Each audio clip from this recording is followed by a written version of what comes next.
자신이 큰 존재임을 기억해야 한다. 거대한 세계 안에서 나라는 작은 존재가 던져진 것이 아니라 내 안에 우주와 우주를 넘어선 모든 것이 있음을 기억해야 한다. 내가 세상을 일으킨 자이고 그 세상의 유일한 관찰자임을 기억해야 한다. 그렇게 당신은 당신이 혹등고래였음을 기억해내야 한다. 빛 한 줄기 들지 않는 깊은 심해로 거침없이 나아가는 존재임을, 숨막히는 어둠과 심해의 압력을 거뜬히 이겨내고 그 안에 머무는 것을 즐길 수 있는 강인한 존재임을 당신은 기억해내야 한다. 당신이 내면의 바다를 자유롭게 여행하는 아름다운 혹등고래가 되기를 바란다.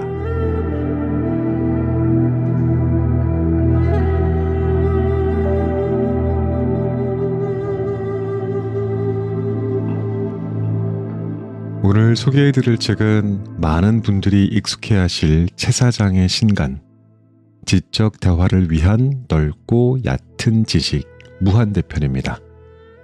출판사는 웨일북스고요. 책 제목이 좀 길죠. 그래서 많은 분들이 이걸 줄여서 지대넙얏이라고 부르는데 자, 다시 지적 대화를 위한 넓고 얕은 지식을 지대넙얏. 발음이 쉽지가 않습니다. 저도 앞으로 그렇게 부르겠습니다. 이 시리즈는 총 4권으로 구성되어 있고요. 이번 무한대편이 마지막을 장식하는 완결편입니다. 그런데 혹시 이거 읽으려면 그럼 앞에 3권을 먼저 읽어야 할까 하는 고민이 드셨나요? 답은 그렇지 않습니다.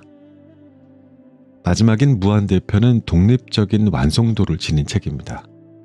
물론 이 책을 다 읽고 나서 자연스럽게 처음으로 되돌아가고 싶어질 수는 있어요. 작가는요, 지식의 끝에서 다시 처음으로 되돌아온다라는 말을 남겼습니다. 마지막 책은 결국 첫 번째 권과 맞닿아 있고요. 지식의 순환을 보여주는 흥미로운 구조를 가지고 있거든요. 저자 채사장은 그동안 지식의 지도를 그려왔습니다. 1권과 2권에서는 인문학과 사회를 조망했고 그 다음 권인 제로에서는 그 뿌리를 탐구했죠. 그리고 이번 무한대편에서는 지식을 넘어 그것을 삶에 적용하는 실천의 단계로 나아갑니다. 지식이 우리 삶에서 어떻게 작동해야 되는지, 그것이 어떻게 변화의 도구가 될 수 있는지를 다루고 있습니다. 우리는 종종 지식을 쌓아도 뭔가 채워지지 않는 공허함을 느끼곤 합니다. 왜 그럴까요? 작가는 그 해답을 실천에서 찾았습니다. 아는 것에서 머무르는 것이 아니라 그것을 삶에 적용하는 과정이야말로 진정한 깨달음이라는 것이죠. 이 책은 이를 위해서 7단계의 실천 과정을 제시하면서 독자가 직접 체험하고 변화할 수 있도록 돕습니다. 또 이 책에서는 철학적이면서도 실존적인 질문들을 던집니다. 나는 누구인가? 세계는 무엇인가? 이 세계와 나는 어떤 관계를 맺고 있는가? 스스로를 탐구하고 세상을 바라보는 시야를 넓히고 궁극적으로 더 나은 삶을 실천하도록 이끄는 철학적인 여정입니다. 낭독 부분을 고민해 봤습니다. 보통 인문학 도서들은 원하는 챕터부터 읽어도 된다라는 통념이 있는데 저자는 이 책만큼은 처음부터 읽기를 권하고 있어요. 그래서 저 역시 프롤로그부터 순서대로 낭독해 보려고 합니다. 이 낭독이 이 책을 처음 접하는 분들에게 길잡이가 되기를 바라면서 지금부터 자작나무 숲길을 같이 걷겠습니다.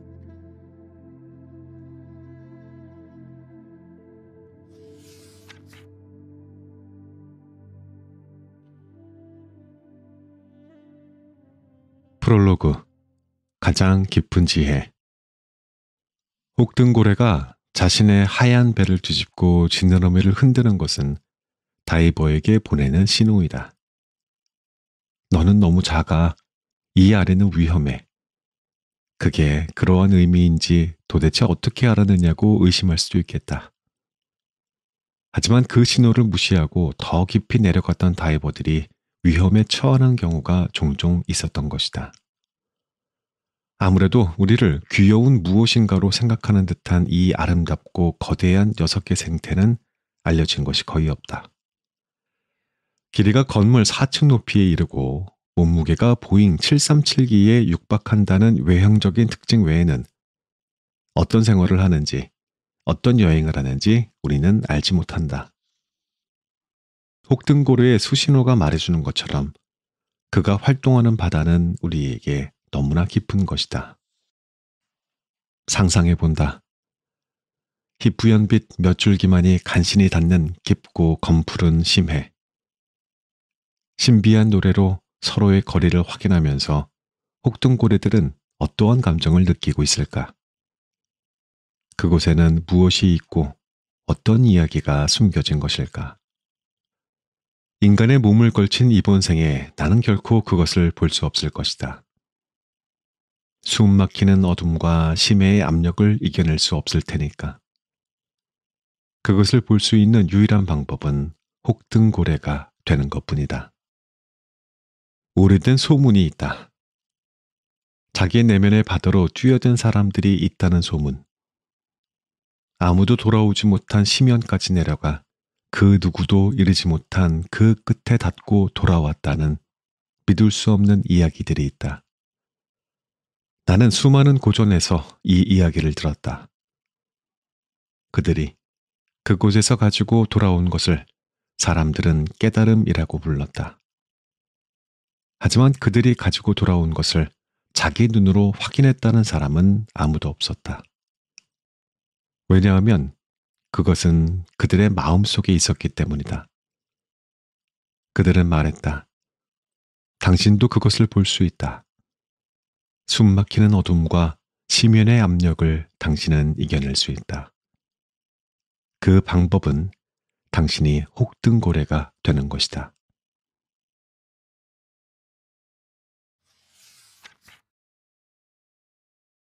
실천에 대한 책. 이 책에는 지식이 나오지 않는다.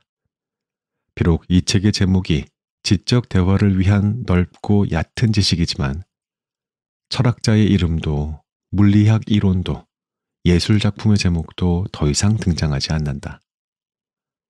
우리는 앞서 3권의 책, 1권 현실편, 2권 현실 너머편, 제로권 초월편에서 충분히 많은 지식을 다루었다. 게다가 지식 포화의 시대가 아니던가. 지난 10년만 해도 기술의 발전과 함께 세상이 급변하며 다양한 매체를 통해 수많은 정보와 지식을 접할 수 있는 시대가 되었다. 이런 정보 과잉의 시대에 또 다른 지식서를 세상에 내놓는다는 것은 피로하고 번잡한 일이 아닐 수 없다. 이러한 핑계로 5년 전인 2019년에 출간한 제로권을 마지막으로 지적 대화를 위한 넓고 얕은 지식 시리즈를 마무리하고자 했다. 때로는 침묵이 말보다 가치 있지 않던가. 세상을 성가시게 하는 것보다 침묵을 선택하고자 했다. 다만 아직 다루지 못한 거대한 절반의 영역이 있다는 사실이 항상 마음에 걸렸다. 모두가 지식을 말하는 시대에 모두가 모른 채 하고 있는 영역. 실천의 문제 말이다. 실천. 그러한 학문 분야도 있나? 물론 그렇지는 않다. 거대한 절반의 영역이라고 표현했지만 실천은 또 다른 지식이나 학문 분야가 아니다. 실천은 우리가 이미 잘 알듯 실제로 행동함을 말한다. 머리가 아니라 몸, 사유가 아니라 행동, 이것이 실천이다. 현대인은 이제 모르는 것이 없다. 고급 정보들이 매 순간 소셜미디어의 스크롤과 함께 휘발되어 사라진다. 우리는 모든 것을 들어봤고 모든 것에서 문제점을 지적할 수 있으며 쉽게 비평하고 빠르게 식상해야 한다. 고전은 죽었고 전문가는 권위를 잃었다. 현대인은 모든 것을 안다. 인류 역사상 개인이 가장 많은 지식을 알고 있는 시대. 다만 문제는 만족스럽지 않다는 것이다. 우리는 공허하다. 가슴에 구멍이 난 것처럼 모든 것이 빠져나간다. 그럴수록 스스로를 의심한다. 아는 것이 부족해서인가? 머릿속에 정보와 지식을 더 쏟아 넣어 가득 채우면 나아지려나? 채워보고 채워보지만 그것으로는 채워지지 않는다. 무엇이 문제인가? 우리는 그 답 역시 이미 알고 있다. 우리가 머리만 키웠기 때문임을 말이다. 현대인은 지식의 광야에 던져졌다. 그곳은 거리를 가늠할 수 없는 아득히 먼 지평선만이 끊임없이 나를 둘러싼 광활한 공간이다. 길은 보이지 않는다. 지난 10년간 지적 대화를 위한 넓고 얕은 지식 시리즈는 중요한 역할을 해왔다. 현대인이 지식의 광야에서 길을 잃지 않도록 지도를 제시하는 일이었다.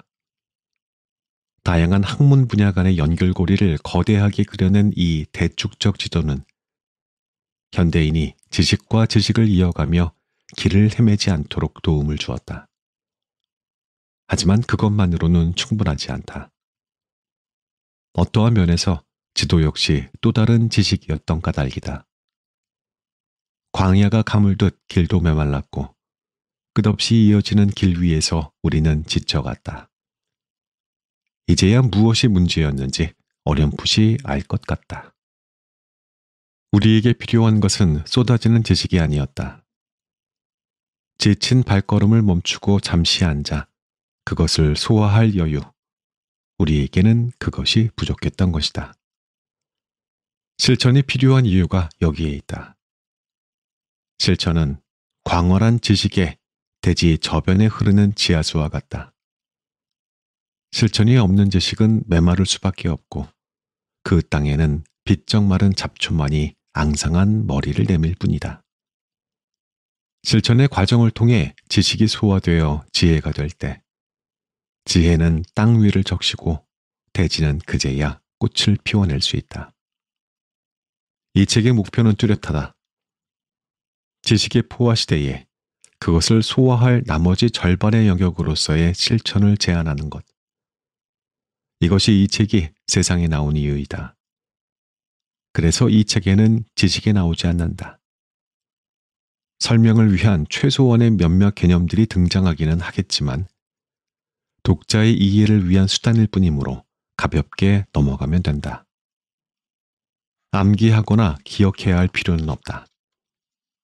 물론 언어를 사용할 수밖에 없다는 인간적인 한계로 이 책 역시 언어로 쓰일 것이고 그래서 그 형태는 책이라는 또 다른 지식처럼 보일 것이다.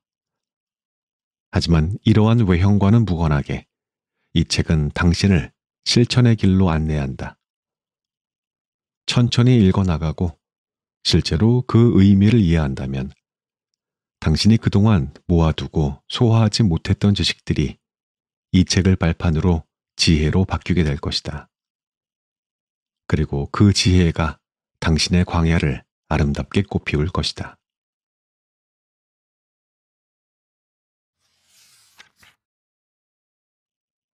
지식을 넘어 지혜로. 지식과 지혜. 우리는 쉽게 알에 대해 이야기하지만 모든 알이 동일한 것은 아니다. 어떤 알은 지식이 되고 어떤 알은 지혜가 된다.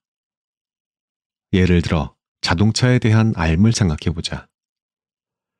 자동차에 대해 안다는 것은 무엇을 의미하는가? 우선 자동차의 구동 방식을 알고 자동차의 역사나 오늘날의 다양한 브랜드의 시장 가치 등을 알 수 있다. 이것은 암 중에서 지식에 해당하는 알이다. 반면 자동차를 몰고 안전하게 도로를 달리는 것, 다른 차를 배려하며 신호에 맞춰 가고 서고를 하는 것, 도로 규정을 준수하는 것, 이러한 알은 지혜에 해당한다. 지식과 지혜는 완벽하게 구분되지 않지만 느슨하게 연결되어 있을 뿐 같은 것이 아니다. 쉽게 말해 자동차에 대한 지식이 풍부하다고 해서 자동차를 더 잘 운전할 수 있는 것이 아니고 또 자동차를 잘 운전한다고 해서 자동차에 대한 지식이 풍부한 것은 아니다. 다른 모든 암도 동일하다. 윤리에 대한 탐구와 윤리적인 삶을 살아가는 것이 다르고 법을 잘 아는 것과 법을 지키는 것은 다르다. 우주의 질서를 연구하는 것과 우주의 질서를 내면으로 끌어들여 살아가는 것은 다르다. 그렇다면 깨달음은 어떠한가?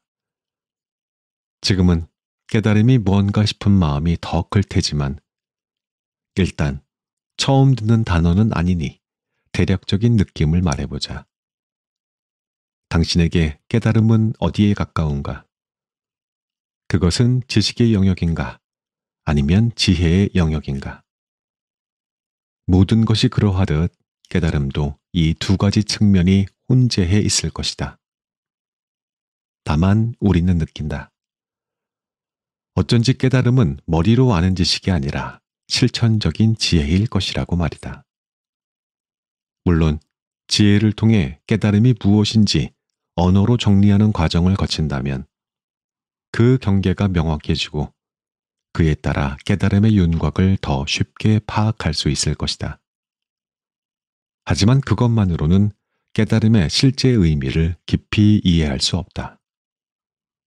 실천을 통해 그것의 실제 의미가 체화될 때에야 우리는 깨달음에 대한 지혜를 얻었다고 말할 수 있을 것이다.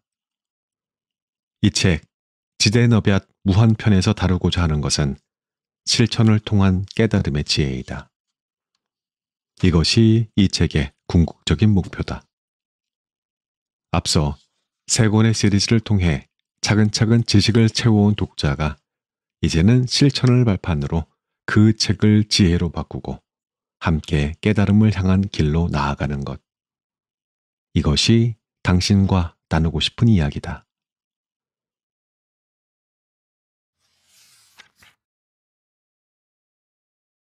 깨달음을 다룬다고? 깨달음이라 하면 여러 감정이 든다. 알 것 같다가도 안다고 말하면 안 될 것만 같다. 동시에 과연 이걸 아는 사람이 정말 있을까 하는 의심도 든다. 사전적 의미는 꽤나 단순하다. 생각하고 궁리하다가 알게 되는 것. 하지만 이것으로는 만족스럽지 않다. 어쩐지 이 단어에 다른 맥락이 있을 것만 같다. 영어로는 enlightenment라고 번역되고 이것은 깨어 있음을 의미하는데 이것이 사전적인 의미보다 실제에 조금 더 부합한다. 깨어 있음을 모르는 사람은 없을 것이다. 이 문장을 읽었다는 것 자체가 당신이 깨어 있음을 증명하는 것일 테니 깨어 있음은 더 이상의 추가 설명이 도리어 어색할 정도로 당신과 내가 매 순간 하고 있는 것이다. 우리는 깨어 있는 중이다. 과거 인류의 사유가 시작된 이래 현재를 넘어 미래의 인류 전체가 궁극적으로 닿고자 하는 지혜는 깨달음이고 단적으로 말해 그 깨달음의 실체는 누구나 하고 있는 깨어 있습니다. 즉 깨달음은 우리가 도달할 수 없는 신비와 금기의 땅 어딘가에 있는 것이 아니라 사실은 자기 안에 있는 것이고 매 순간 이미 그러하고 있는 것이다. 그것은 자기 내면을 향해 바르게 나아가는 모든 사람이 마음만 먹는다면 쉽게 닿을 수 있는 곳에 있다. 도대체 뭘 하겠다는 것인가? 지금은 무슨 말인지 잘 이해되지 않고 흥미롭지도 않을 것이다. 하지만 걱정할 것은 없다. 지금까지 지대너돛 시리즈가 그려왔던 것처럼 당신과 손을 잡고 내면의 길을 향해 천천히 여행할 것이다. 물론 이번 책은 따라가기 어려울 수도 있다. 쉬운 단어를 사용하고 천천히 설명하려 노력할 테지만 이제부터 요구되는 것은 지식을 받아들이는 머리가 아니라 우리에게 익숙하지 않은 체험으로서의 실천인 까닭이다. 그래서 독서의 과정 중에 잦은 쉼이 필요할지도 모른다. 하지만 다가가기 어려운 만큼 그동안 쉽게 얻어왔던 지식들과는 달리 당신이 이번 삶에서 과연 도달할 수 있을 것인지 의심했었던 놀랍도록 빛나는 지혜를 얻을 수 있을 것이다. 이것은 흥미로운 작업이 될 것이다. 우리는 깨달음을 논하는 과정 중에 삶과 죽음, 사후의 문제를 관통할 것이고 영혼과 윤회의 문제를 탐색할 것이다. 또 자아와 세계의 본질의 문제, 진리의 문제, 또 진정한 행복이란 무엇이고 어떻게 살 것인가에 대한 현실적인 문제들까지 현대 사회에서 쉽게 수면 위로 꺼내기 어려운 논제들을 비유와 상징이 아닌 사실의 문제로서 직접적으로 다루게 될 것이다. 흥미롭지 않은가? 우리는 경계를 넘어간다. 이제 더 이상 말로 표현할 수 없는 것들을 말로 표현할 것이다. 언어 너머의 영역을 언어로 설명할 것이다. 볼 수 없는 것들을 볼 것이고 들을 수 없는 것들을 들을 것이며 체험할 수 없는 것들을 체험할 것이다.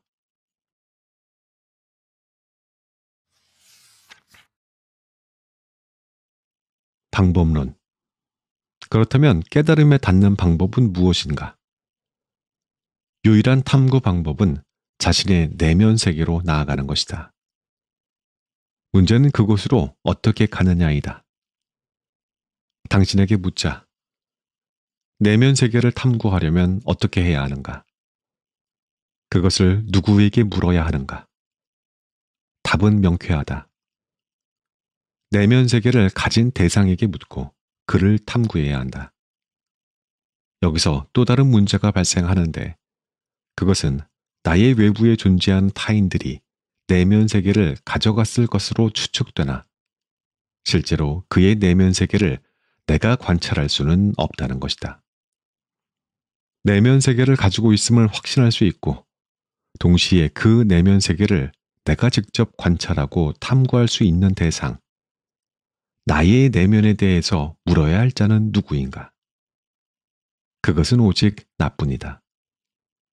즉, 내면 세계를 탐구하고자 하는 세상 모든 이의 유일한 탐구 방법은 자기 자신을 탐구하는 방법뿐이다. 그렇기에 이 책 역시 이 유일한 방법을 통해 내면 세계를 탐구한다. 나의 내면 세계에 직접 드러나고 경험되는 것들만이 이 탐구의 근거이자 출처인 것이다.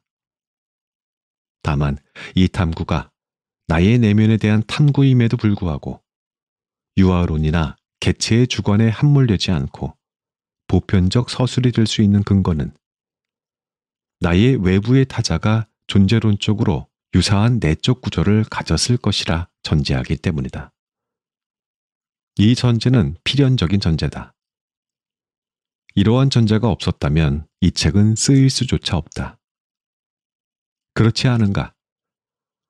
다른 이들이 내면 세계를 가지고 있다고 생각하지 않는다면 이 책을 쓸 이유가 없지 않겠는가? 내면 세계에 대한 직접적인 탐구는 오직 나의 내면 세계를 탐구하는 방법뿐이라는 이 근본적인 한계는 왜 과학이 내면 세계를 다루는데 극도로 취약한지를 설명해 준다. 과학은 경험론적인 측정이 요구된다. 그런데 이 경험론적인 측정의 조건은 언제나 단일한 대상을 복수의 관찰자가 측정할 수 있어야 한다는 것이다. 이것은 과학이 인류를 주관적인 신화의 시대로부터 구출할 수 있었던 탁월한 전제였다. 문제는 중세의 신비를 걷어내는 과정에서 의식의 탐구까지도 배제되었다는 것이다.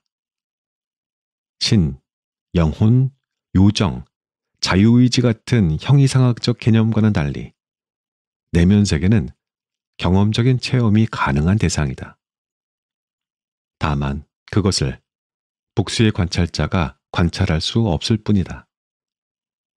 과학은 복수의 관찰자에 의해 관측되지 않는 모든 대상을 거칠게 없음, 부재로 처리해버린다. 이는 과도하고 비합리적인 태도이다. 안타까운 일이다. 과학이 모든 학문의 하부 구조로 작동하는 오늘날에 이르러 결국 내면 세계의 문제는 학문 안에서 탐구되지 못하고 전통적인 종교의 영역으로 편입되어 버렸다.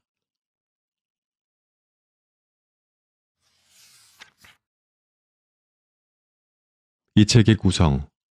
이 책은 7단계로 구성되어 있다. 이는 앞서 출간된 지대너뵏 제로편에서 에필로그에서 언급한 내용과 이어진다. 무엇을 할 것인가 라는 장에 포함되어 있고 내용을 간추리면 다음과 같다. 첫 번째, 세상을 의심하다. 두 번째, 주변을 정리하다. 세 번째, 내면의 길로 들어서다. 네 번째, 길의 끝에 있는 것. 다섯 번째, 세상으로 나아가다.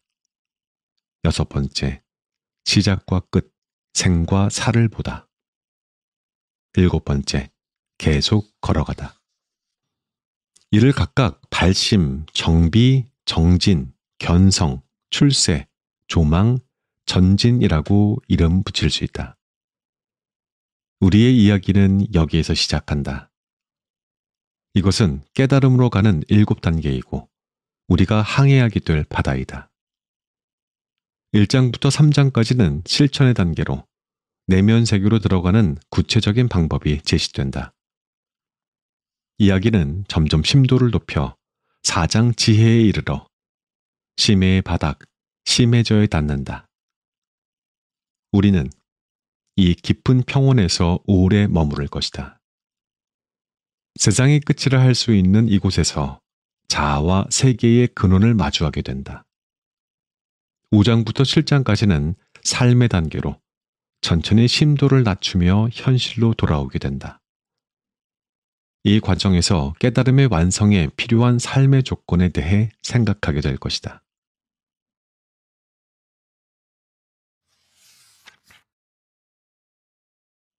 이 책을 읽을 독자. 이 책은 다음과 같은 이들을 위해 쓰였다. 평생에 걸쳐 지식을 축적했으나 그것을 소화하지 못해 머리만 커진 사람들. 내면 세계 같은 것은 없고 모두 뇌의 부산물이라 믿는 사람들. 유물론자, 과학주의자, 회의주의자, 불가지론자들. 반대로 신이나 영혼, 사후에 대한 관심이 큰 사람들. 나는 어디에서 와서 어디로 가는 존재인지 알고자 하는 사람들. 세계는 무엇이고 그 근원은 무엇인지 궁금한 사람들. 깨달음이 무엇인지 궁금한 사람들. 깨달음에 이르고자 하나 그 방법을 모르는 사람들. 그리고 지금은 믿을 수 없겠지만 이 책은 인간을 위한 책이자 신들을 위한 책이며 천사와 악마와 정령과 동물과 곧이어 탄생하게 될 강인공지능과 외계의 존재와 다른 우주와 다른 차원의 비물질적인 존재를 포함한 모든 의식적인 존재를 위해 쓰였다. 마지막으로 혹등고래가 될 준비를 마친 용감한 사람들도 여정에 동참하자.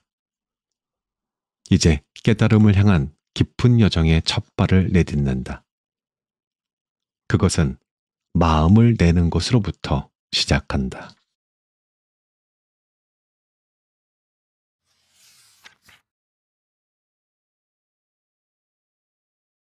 첫 번째, 발심, 세상을 의심하다. 천국에 가는 방법. 천국에 가는 방법은 생각보다 간단하다. 마음이 천국이면 그게 천국이지 이런 얘기는 아니니 잘 들어보라. 각 종교에 구체적으로 제시되어 있다. 우선 예수 그리스도가 하느님의 아들임을 믿으면 된다. 가끔 이걸 못 믿겠다고 하는 사람들이 있는데 왜 그런지 이해하기 어렵다. 지난 2000년간 기독교인들이 그렇다고 하는데 굳이 아니라는 증거도 없으면서 고집 부릴 필요는 없다. 예를 들어 주민센터에 갔더니 담당자가 이 동네에 사는 김말자의 아버지는 김기동님이라고 했다고 해보자. 나랑 일면식도 없는 사이인데 굳이 아닌데 기록이 잘못되어 있을 수도 있잖아요. 전산오류의 가능성이 0%라고 확신할 수 있나요? 라며 까칠하게 굴 필요는 없다. 그렇다는데 그러려니 하면 된다. 이 방법이 마음에 안 든다면 천국에 가는 다른 방법이 있다. 정확히는 극락에 가는 방법인데 이름만 다를 뿐 천국이나 극락이나 거기가 거기니 비슷한 거라 생각하면 된다. 여기를 가는 방법은 더 명확하다. 아미타불만 10번 말하면 된다. 쉽지 않은가? 스님들이 이걸 반복하는 이유가 여기에 있다. 자, 우리도 지금 해보자. 아미타불. 천국에 가는 게 이렇게 쉬울 리가 없다고 나한테 따질 필요는 없다. 무량수경에 정확하게 기록되어 있으니. 당신은 어떤가? 이러한 방법으로 천국을 간다는 설명이 마음에 드는가? 대부분의 사람들은 그러려니 한다. 이들은 종교는 가벼워야 한다고 생각한다. 가뜩이나 먹고 살기 바쁘고 현실적인 문제만으로도 머리가 깨질 것 같은데 종교까지 복잡해서는 안 된다는 것이다. 종교란 어차피 현생의 복이나 사후의 안녕을 바라는 것이니 간편하면 좋은 게 아니겠는가. 생각해보면 천국 가는 게 굳이 어려울 까닭도 없다. 해외에 나가 공항에서 입국 심사를 할 적에도 뭐하러 왔어? 라는 물음에 관광이라고 대답하면 여권에 입국 허가 도장을 찍어주지 않나. 이들은 자신과 사랑하는 사람들이 죽어서 가는 세계가 그러했으면 좋겠다고 믿는 소박하고 건강한 사람들이다. 반면 이것이 충분하지 않다고 생각하는 소수의 사람들이 있다. 이들은 삶과 죽음의 문제가 이렇게 가볍게 다뤄져서는 안 된다고 생각한다. 물론 이들도 종교가 일부러 무거울 필요는 없다는 데에 동의한다. 그럼에도 종교가 본질적이고 심층적인 문제를 해결해 주어야 할 의무에서 자유로운 것은 아니라 믿는다. 이들은 당장은 먹고 살기 바쁘기에 자신이 직접 뛰어들어 탐구해볼 여유와 용기는 없지만 말로 표현할 수 없는 강렬한 무언가가 가슴 깊이 요동치고 있음을 느낀다. 늦은 밤 지친 몸을 이끌고 집으로 돌아와 자신이 돌봐야 할 사랑하는 이들의 얼굴을 쓸며 또 쓸데없는 생각을 했다고 자책하고 말지만 말이다. 이들은 건강하지 않아도 심오한 영혼을 가진 사람들이다. 꼭 종교만의 문제는 아닐 것이다. 철학, 과학, 예술, 신념과 세계관의 문제에 이르기까지 어떠한 분야가 되었든 이것을 가볍게 대하는 이들이 있다. 이들은 여기서 얻게 된 지식들을 자기 현실에 적용해 보는 것에 만족한다.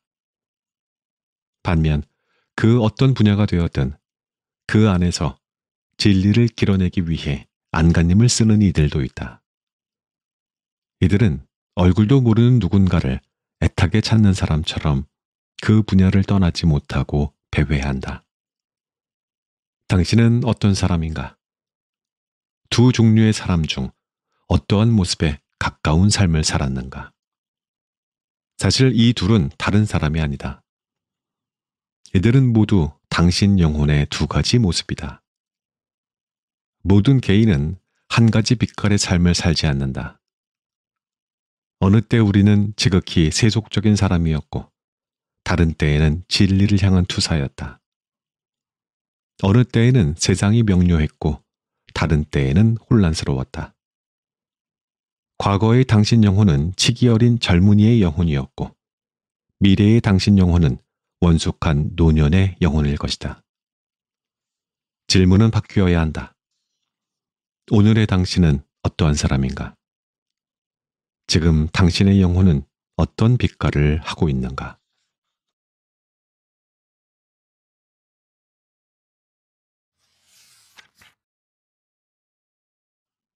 현실. 하지만 모든 사람이 잿빛 영혼을 가진 것만 같다. 모두가 삶에 중독되어 있다. 주위를 둘러보라. 당신을 둘러싼 세상의 사람들은 어떤 모습을 하고 있는가? 회사에 가도, 학교에 가도, SNS를 뒤적이고 지하철을 타고 거리를 걸어도 모든 이가 현실에 취해 있는 것만 같다. 모두가 자신의 역할에 충실하다. 회사에 가면 회사원이 아닌 사람이 없고 학교에는 학생이 아닌 사람이 없으며 TV와 SNS에는 수많은 사람이 똑같이 반짝이는 얼굴과 똑같은 상품들을 보여주기에 여념이 없다. 가끔은 궁금하다. 우리는 도대체 어디로 가고 있는 걸까? 나는 혼란스럽고 주저앉고 싶은데 어떻게 사람들은 혼란스러워하지 않고 자신이 가야 할 곳을 정확히 알고 있는 것처럼 바쁘게 걸음을 옮길 수가 있는 걸까? 모두가 삶에 중독되어 있기 때문이다. 환상에 빠진 자가 현실을 보지 못하듯 현실에 빠진 자는 의문을 품지 않는다. 그들은 오히려 나에게 되묻는다. 무엇이 그리도 불만인가? 무엇이 그리도 혼란스러운가? 그리고 충고가 이어진다. 너 자신을 괴롭히지 마라. 마음을 편히 가져라. 좋아하는 것을 찾아라. 노력하고 매진하라. 꿈을 펼쳐라. 방황을 끝내고 사랑하는 사람들을 돌보는 어른이 되어라. 이들의 충고는 잠시나마 당신을 안심하게 한다. 당장의 불안감은 가라앉는다. 성실한 당신은 다짐한다. 그래, 나는 잘하고 있다. 고민하지 말자. 더 힘내보자. 해야 할 일을 해나가자. 그렇게 자신을 다독이지만 그것은 오래가지 않는다. 잠잠하던 불안은 작은 자극에도 쉽게 일렁이고 당신은 또 다른 혼란과 고통 속에 밤을 지새운다. 무언가 잘못되었음을 강하게 느낀다. 무엇이 문제인가? 길을 찾지 못하기 때문이다. 길은 보이지 않는다. 직장, 학교, 가정, 사회, 국가, 신념, 이념, 그 어디를 기웃거려도 내가 찾는 길은 없다. 앞과 뒤, 좌와 우, 위와 아래를 샅샅이 둘러보아도 이 길들은 내가 찾는 길이 아님을 매 순간 확인할 뿐이다. 사람들은 말한다. 애초에 완벽한 길이란 없다. 내 앞에 펼쳐진 길 중 하나의 길을 선택해라. 그리고 쓸데없이 고민하지 말고 묵묵히 걸어가라. 누구나 참고 애쓰며 살아가는 게 삶이다. 혼자 유난 떨지 마라. 그들의 말이 맞다. 하지만 억울하다. 그것은 유난스러워서가 아니라 어딘가 진실을 향한 길이 숨겨져 있음을 어렴풋이 느끼기 때문이다. 세계와 자아의 본질로 이어진 길을 찾고 있기 때문이다. 명심해야 한다. 세상은 당신의 깨달음이나 깊은 이해에 아무 관심이 없다. 그저 당신이 보통의 평범한 사람으로 머물기를 바랄 뿐이다. 그래서 당신은 어느 순간 선택해야 한다. 당신을 사랑하는 사람들이 기다리고 있는 현실의 길로 돌아가 그들과 소박하고 건강한 삶을 살 것인가? 아니면 자기 내면의 거대한 부름에 응답하며 외롭고 고독한 길로 들어설 것인가? 당신은 어떤 사람인가? 어떤 사람이 되고자 하는가? 앞서 말했듯 이 질문은 수정되어야 한다. 그것은 이 선택이 인생에서 단 한 번 이루어지는 결정이 아니기 때문이다. 많은 사람이 현실을 선택한다. 어디에 있는지 보이지도 들리지도 않는 진리의 길을 선택하는 것보다 사랑하는 사람들이 반갑게 맞아주는 일상으로 돌아가고자 한다. 하지만 계절이 지나고 해가 바뀌고 나이가 들면 어느 순간 당신은 다시 선택의 기로에 서게 될 것이다. 그때 마음의 파도는 다시 일렁이고 당신의 밤은 혼란과 고통으로 가득 찰 것이다.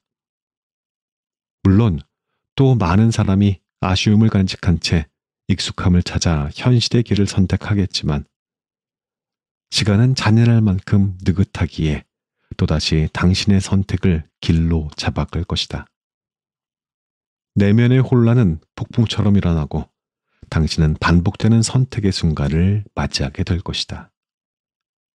긴 인생 전체를 세속과 현실의 문제만을 쫓으며 살아가는 사람은 없다. 진리의 열병을 한 번이라도 앓은 자에게 치유란 존재하지 않는다. 그것은 돌아온다. 결국 누군가는 젊은 날에, 다른 누군가는 노년의 날에 선택하게 될 테지만 늦고 빠르고는 아무런 문제가 되지 않는다. 중요한 것은 인생의 언젠가 고민으로 뒤척이던 밤이 끝나고 청명한 새벽이 도래야 하는 어느 날에 당신이 결국 선택하게 된다는 것이다. 내면의 부름을 따라 고독한 진리의 길을 말이다.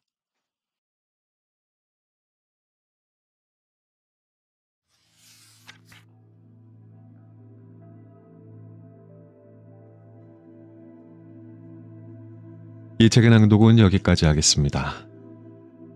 깨달음의 길은 하나의 완결된 여정이 아니라 끊임없이 순환되는 과정입니다. 우리는 종종 인생이 직선적인 성장의 과정이라고 생각되지만 이 책은 그 길이 오히려 물결처럼 반복되면서 때로는 퇴보하는 듯 보이다가도 더 깊은 이해로 나아간다는 사실을 일깨워줍니다. 또한 이 책은 우리에게 내면을 향하는 방법을 묻습니다. 깨달음은 바깥에서 오는 것이 아니라 오히려 내면 깊숙한 곳에 이미 자리하고 있는 것일지 모르겠다고요. 책 속에서는 세상의 여러 철학과 종교 그리고 인간의 본질을 탐구하면서 우리를 결국 스스로를 탐색하는 길 위에 서게 합니다. 오프닝 때 저자가 여러분들께 했던 질문 다시 드리겠습니다. 나는 누구인가? 이 세계는 무엇인가? 나는 이 세계에서 어떻게 살아가야 하는가? 이 책을 통해서 우리는 지식이 단순히 머릿속에 머무는 것이 아니라 실제 삶에서 어떻게 활용되어야 하는지를 배웠습니다. 또 깨달음의 과정에서 발생하는 망각과 퇴보, 후회와 반복이 얼마나 자연스러운 일인지를 받아들이고 그 속에서도 꾸준히 나아가야 함을 배웠고요.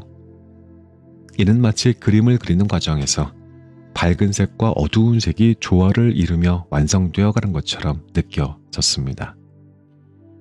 10년간의 시리즈인 지대 넙 얏의 책은 끝났지만 우리의 탐구는 이제 시작입니다. 끝없는 질문 속에서 그리고 실천과 경험 속에서 우리 모두의 각자의 방식으로 지혜를 발견할 수 있기를 저자는 간절히 바란다 했습니다. 그 프롤로그에서 혹시 혹등고래에 대한 짧은 이야기 기억하실까요? 혹등고래가 다이버들에게 종종 신호를 보낸다고 했잖아요. 너는 너무 작아. 이 아래는 위험하다고. 왜냐하면 그러한 신호를 무시하고 더 깊이 내려갔던 다이버들이 위험에 처하는 경우가 많았다고. 기억하시죠? 혹등고래가 건물 4층 높이에 이르고요. 몸무게가 비행기만큼 무겁대요. 그는 어떤 생활을 하는지, 어떤 여행을 하는지 우리는 전혀 알지 못한다고 하는군요. 그가 우리에게 보내주는 신호가 말해주는 것처럼 바다는 우리에게, 인간에게는 너무나도 깊은 것이었다라는 이야기 기억하면서 제가 진짜 마지막이에요. 자, 이 책의 에필로그의 일부를 마저 읽어드리면서 그만 물러가겠습니다. 자신이 큰 존재임을 기억해야 한다. 거대한 세계 안에서 나라는 작은 존재가 던져진 것이 아니라 내 안에 우주와 우주를 넘어선 모든 것이 있음을 기억해야 한다. 내가 세상을 일으킨 자이고 그 세상의 유일한 관찰자임을 기억해야 한다. 그렇게 당신은 당신이 혹등고래였음을 기억해내야 한다. 빛 한 줄기 들지 않는 깊은 심해로 거침없이 나아가는 존재임을, 숨막히는 어둠과 심해의 압력을 거뜬히 이겨내고 그 안에 머무는 것을 즐길 수 있는 강인한 존재임을 당신은 기억해내야 한다. 당신이 내면의 바다를 자유롭게 여행하는 아름다운 혹등고래가 되기를 바란다.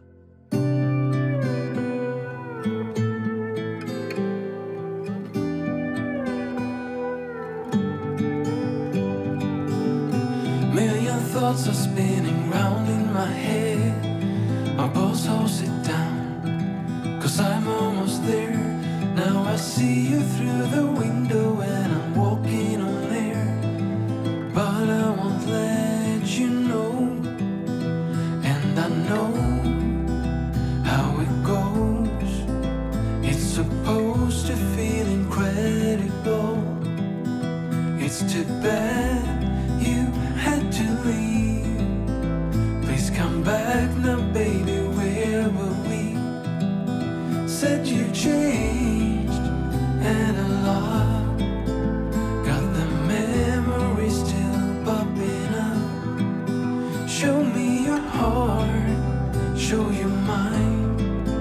You go first, I will whine. You're my soul, my heart, my beautiful. You're my first, my last, my wonderwall. And I just can't seem to get enough. It's because I love you most of all.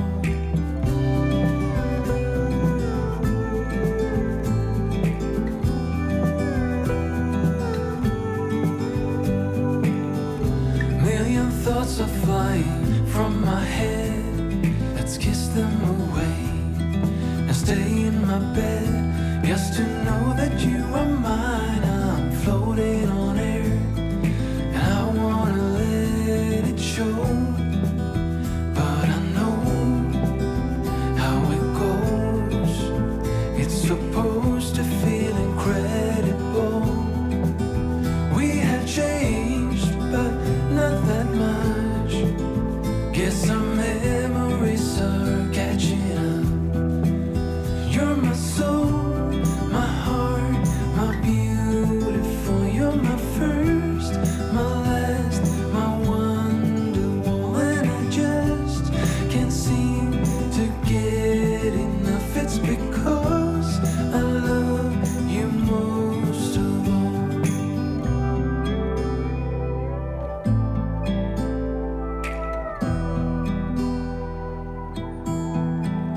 We have changed, but not that much.